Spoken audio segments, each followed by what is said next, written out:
I spent 14 hours counting the cracks in my bathroom ceiling, waiting for a heart attack that never came, because a broken hip is a much slower way to die. If you're over 60, you know exactly what I'm talking about. We spend our whole lives building a fortress of independence, only to realize too late that we've actually built ourselves a tomb. I'm 67 years old. For 40 years, I was the one in charge, managing crises, leading teams, being the rock everyone leaned on. When I retired, I wanted one thing: total, absolute autonomy. I didn't want pity calls from my kids or neighbors checking in like I was some fragile antique. I moved to this quiet place to prove I was still invincible, still the man I was at 40. I told my daughter to stop the daily morning calls. It felt controlling. I wanted my peace. I thought I was being strong, but I was actually being dangerously arrogant. It's hearing stories like this that makes us realize how many people still judge age the wrong way, isn't it? Life doesn't stop at 60. If you agree with this and are also here to help break these myths, please leave a like on this video. This tells YouTube that this topic is important and helps our channel bring this message to more people. Take a moment to subscribe so we can continue this journey together.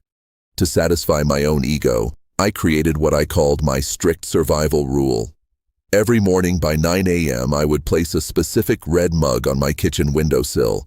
There was a neighbor across the street, someone I barely spoke to, who I knew looked out his window at that time. If that mug wasn't there, it was my secret signal that something was wrong. It was my way of saying I didn't need anyone's help, while secretly praying someone was watching. It was a genius plan, a perfect routine, a way to stay independent without the burden of human connection. I lived in that illusion of control for months, ignoring the slight dizzy spells, laughing off the minor slips on the rug. I refused to install grab bars in the shower because they looked old, and I wasn't old. I was just a man standing on the edge of a cliff, admiring the view, completely unaware that the ground beneath my feet had already started to crumble.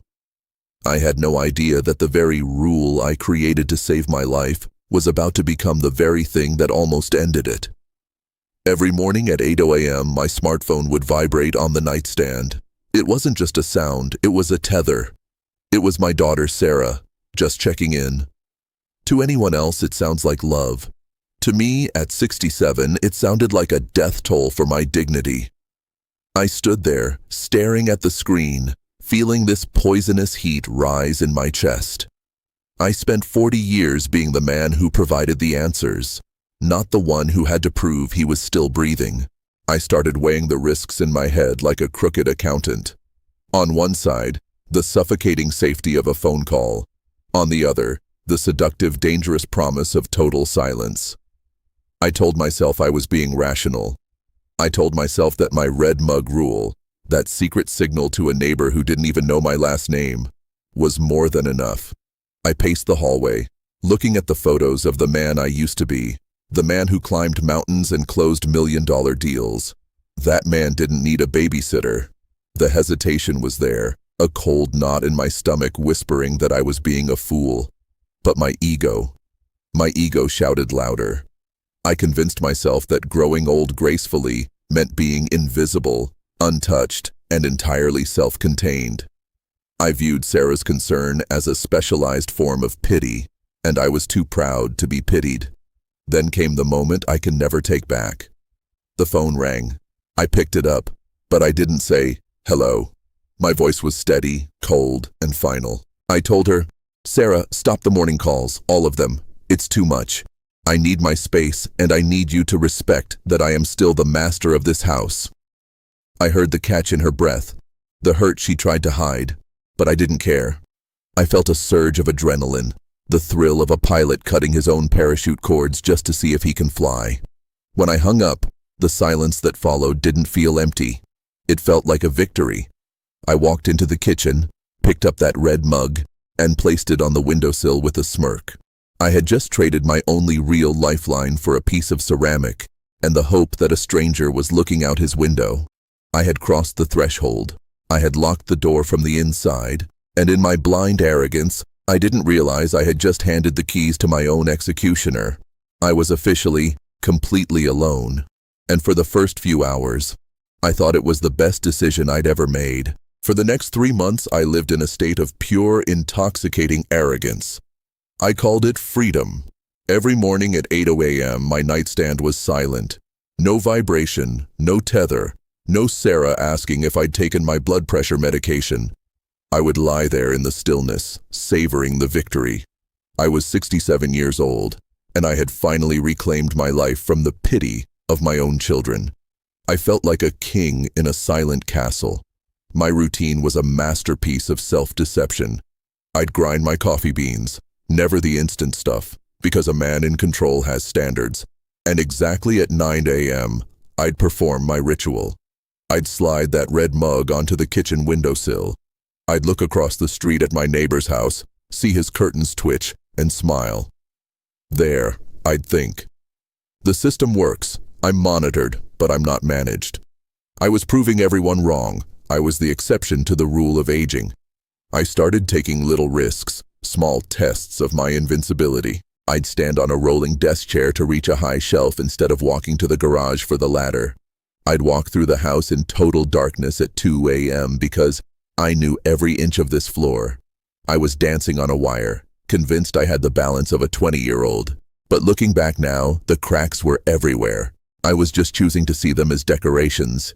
I remember a Tuesday afternoon. I was reaching for a book on the top shelf when the world suddenly tilted. It was just a second, a brief, sickening shimmer in my vision.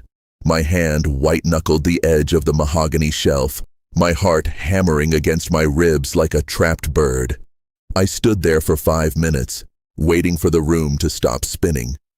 Do you know what I did? I laughed. I actually laughed out loud in that empty house. I told myself I was just dehydrated. I told myself I'd skipped lunch. I refused to see that my body was sending up a flare, screaming that the foundation was rotting. I looked at that red mug on the windowsill and felt a surge of false security. I didn't realize that a rule is only as strong as the person who can execute it. I was so focused on the dignity of my independence that I didn't notice the rug in the hallway was starting to bunch up at the edges. I didn't see that the steam from my morning showers was making the tile floor as slick as an ice rink. I was building a tomb out of my own pride, brick by brick, and I was so happy with the architecture that I didn't notice I was locking myself in from the inside. I thought I had everything under control, and that is exactly when the floor decided to remind me that it always wins.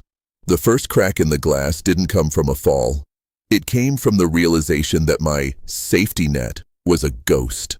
I was standing in the kitchen on a Thursday, my hand hovering over that red mug, when I looked across the street. Mr. Henderson's driveway was empty. His curtains, usually parted just an inch at 9 a.m., were drawn tight. I waited. 10 minutes. 20. Nothing. A cold, hollow sensation settled in my gut. I realized that for 3 months, I had been gambling my life on the habits of a man who didn't even know my last name. He wasn't my guardian. He was just a stranger who happened to have a window. He could be on vacation, he could be sick, or he could simply be bored of looking.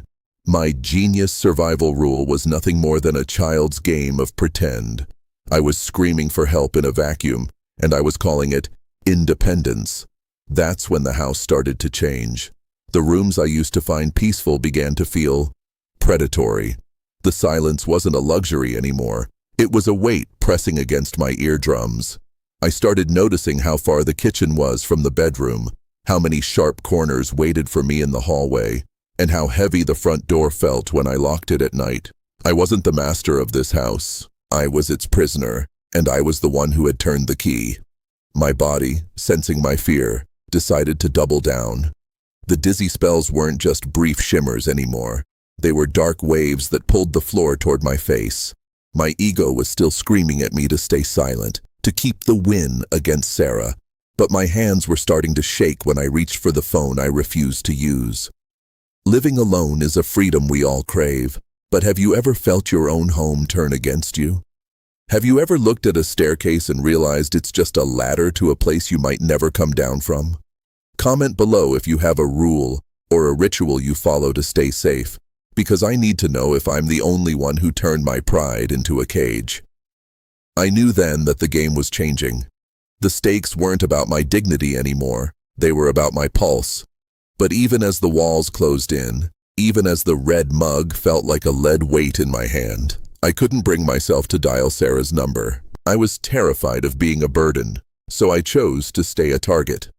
I decided to double down on my isolation, convinced I could still outrun the shadow of my own frailty. I didn't realize that the floor was tired of waiting for me to trip. It was getting ready to reach up and grab me. I looked at the phone. It was vibrating again, Sarah's name flashing like a warning light on a sinking ship. I didn't pick it up. In fact, I turned it face down. I told myself I was protecting my peace. But the truth is much uglier. I was an architect building a wall, and I was using my own pride as the mortar. Have you ever been so afraid of looking weak that you'd rather die in private than live with someone's help? That was my voluntary blindness. I started inventing these elaborate, pathetic lies. When Sarah finally got through to me, I told her I was too busy with a new consulting project to talk every day. I told my old friends from the firm, men I'd known for 30 years, that I couldn't make it to our monthly lunch because I was traveling. The reality? I was terrified they'd see the way my hand shook when I reached for a glass of water. I was terrified they'd smell the faint scent of mildew in a house I was becoming too tired to clean. I was doubling down on a losing hand.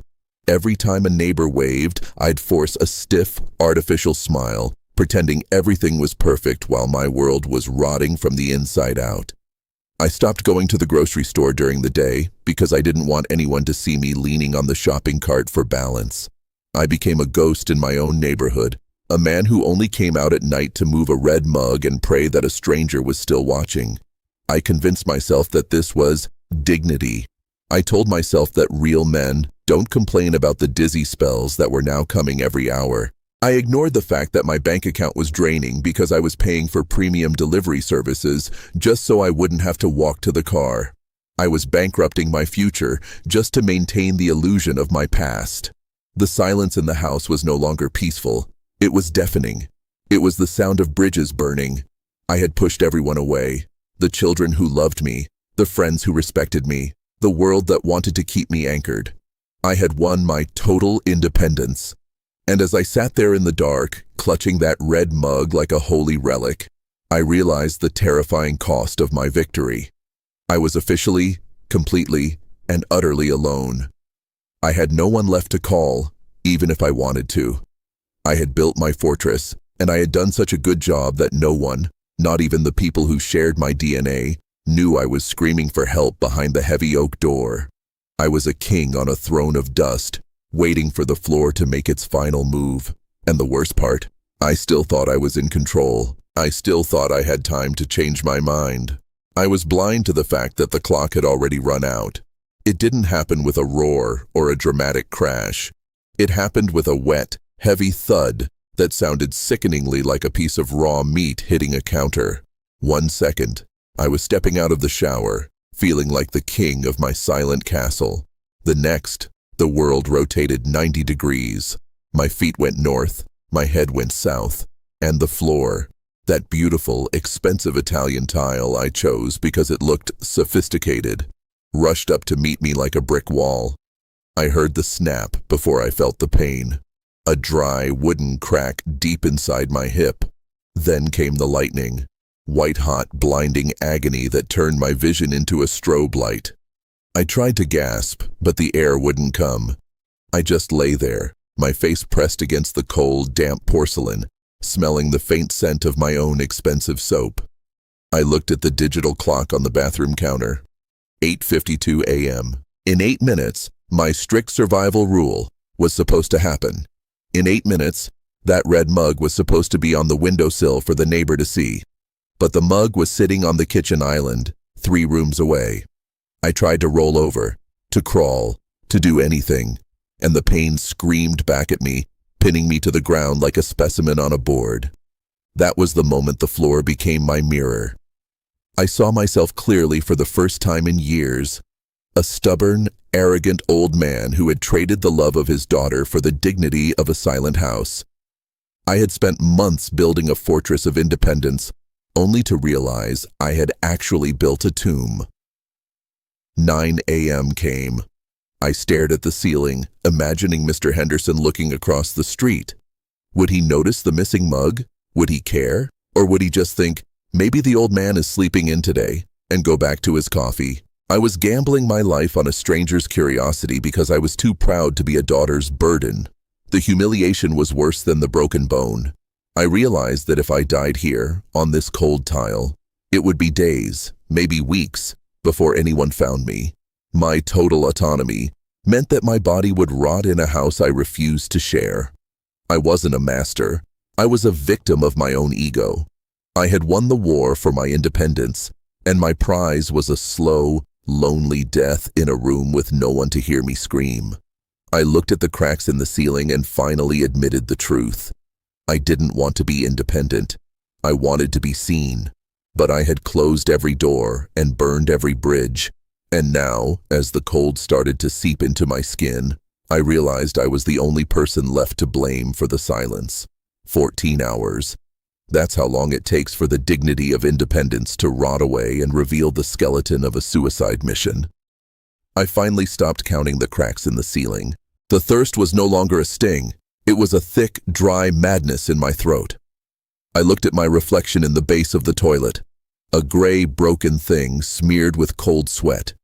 This was the strong man. This was the master of the house. I wasn't a king anymore. I was just a piece of furniture that had fallen over and stayed there. The confrontation didn't happen with a person. It happened with that damn red mug, still sitting high on the kitchen island, mocking me with its silence. It was a ceramic tombstone for a man who wasn't even dead yet. I realized then that I had spent 40 years building a life, only to spend my final hours realizing I had no one to share my death with. I had to kill my pride before it finished the job the floor started. I stopped trying to wait it out. I stopped hoping Mr. Henderson would suddenly become a hero. I began to crawl.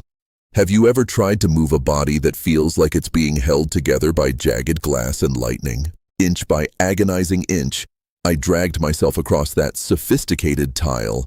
I didn't care about the hip anymore. I didn't care about the indignity of the trail I was leaving behind. I reached the hallway. I reached the phone I had turned face down like a coward. My hand shook as I flipped it over. My thumb hovered over Sarah's name. In that second, the mask didn't just fall, it shattered. I realized that my total autonomy was a lie I told myself so I wouldn't have to admit I was afraid of being loved. I wasn't protecting my peace, I was protecting my ego. And my ego was a heartbeat away from writing my obituary. I pressed call. I didn't wait for her to speak. I didn't try to sound strong. I just whispered, "Sarah, I'm on the floor. Please, I can't get up." The strict survival rule didn't save me. The red mug didn't save me. My daughter's voice, shaking, terrified, but there. That was the only thing that brought me back from the edge. So, here is my final warning to you, before you lock your door tonight. Don't let your pride write your obituary. You think you're being a warrior by refusing help? You're just a target waiting for the floor to notice you. Lower your guard. Answer the pity calls. Because survival isn't about how well you live alone. It's about making sure someone knows exactly when you stop moving. I survived, but I lost the one thing I thought I couldn't live without. The illusion that I don't need you. Don't wait until you're counting cracks in the ceiling to realize that the most dangerous thing in your house is your own silence. I still walk with a limp. Every morning when I step out of bed, that sharp ache in my hip is a cold, rhythmic reminder of the 14 hours I spent as a prisoner of my own pride. I look in the mirror now, and I don't see the invincible manager anymore. I see a man who was lucky enough to survive his own arrogance. My house looks different today. There are grab bars in the shower, those ugly old things I used to despise. Now, they are the most beautiful pieces of furniture I own. They don't represent weakness, they represent the choice to keep breathing. The red mug? It's at the back of the cupboard. I haven't touched it since that day. I realized that a piece of ceramic is a pathetic substitute for a human voice. Now, at 8 a.m., my nightstand vibrates. It's Sarah. And I don't feel suffocated anymore. I feel anchored. I realize that her pity calls weren't an insult to my dignity. They were the heartbeat of my survival. I'm telling you this because I know exactly who you are. You're sitting there, 60 or 70 years old, proud of your peace and your space. You think you're being a warrior by refusing help, by keeping your struggles a secret, by building a wall and calling it independence. But listen to me. The floor is patient. It doesn't care about your past titles or your ego. It's waiting for that one damp tile, that one dizzy spell, that one moment of silence where no one knows you're gone. Don't let your pride write your obituary. My strict survival rule almost left me to rot in a house I refuse to share. So I'm imploring you, lower your guard. Answer the phone. Tell your children you're tired. Tell your neighbors your name. Because real survival isn't about how well you live alone. It's about making sure the world knows exactly when you stop moving. Independence is a beautiful thing, but in the dark, on a cold bathroom floor, it's just another word for a tomb. Choose to be a burden. Choose to be seen. Choose to stay alive. Because the alternative is a silence that no one will hear until it's far too late. I learned that lesson the hard way. I'm begging you, don't do the same.